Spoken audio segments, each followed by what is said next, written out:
I পেশাব করতাম গেছি আর গার্লফ্রেন্ডের হাত ধরে আইছি ওরে ভাই রে চলি গেছে কই ওরে ভাই আর কইছি যে আর ভালো লাগে না তোর আই মানে নিতাম আরে কি হইল রে ভাই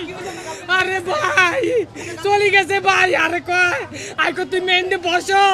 আই পেশাব করি আই ও পেশাব করতাম যাই আই দে গার্লফ্রেন্ড নাই রে ভাই ও বন্দি ছিলাম রে ভাই ওই বন্দি জীবন ধরে না ও বোন বন্ধু মাতা রে ভাই প্রেম করছিলাম ভালোবাসি এত ভালোবাসার ভিতরে কেমনে দিতে আর বুকের মধ্যে সেলের গাদি উড়ে গেছে আরে আল্লাহ রে আল্লাহ আর ভালোবাসা কোনো জায়গায় কমতে ছিল না রে ভাই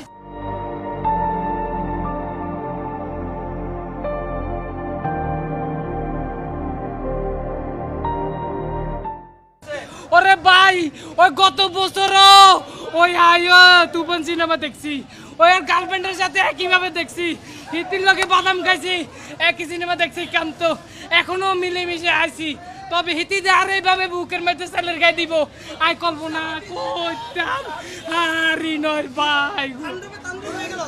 ওরে ভাই তাণ্ডব হয়ে গেল ভাই ওই গার্লফ্রেন্ড তুই কইতি রে আরে আই কত মুই তুই আনি জোগাড় করি আরে আরাম মাতুন কই মই বিকাশে তুন টিয়া আনি এ সিনেমা হলের মধ্যে আইছি আই তো আর গার্লফ্রেন্ডে বুঝতাম দি না যে আর কাছে টিয়া নাই আই মোর সবসময় নিজে অনেক বড় মনে করি কথাই আছে নিজে সবসময় ছোট মনে করতে তবে আর নিজে অনেক বড় মনে করি কিলে মনে করি কারণ আই যদি অনেক ছোট মনে করি গার্লফ্রেন্ড তো আনলোকে থাকতো না আর হিতিরে বুঝায় যে আর বাবে টেয়ারের অভাব নাই আরে বাবুরে চোখের পানি তো আইয়ে না কেমনে আইবো কারণ হিতি তো আর রক্তে গাইছে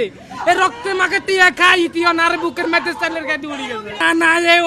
এই অভিনয় করতেছি না রে ভাই বিশ্বাস করতে না ভাই আর গার্লফ্রেন্ডের লোক আইছে আর বলক ভিডিও আছে একসাথে হাত ধরছিলাম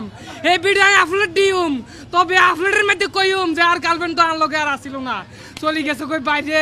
চোখের পানি তো সবসময় আইছে না রে ভাই।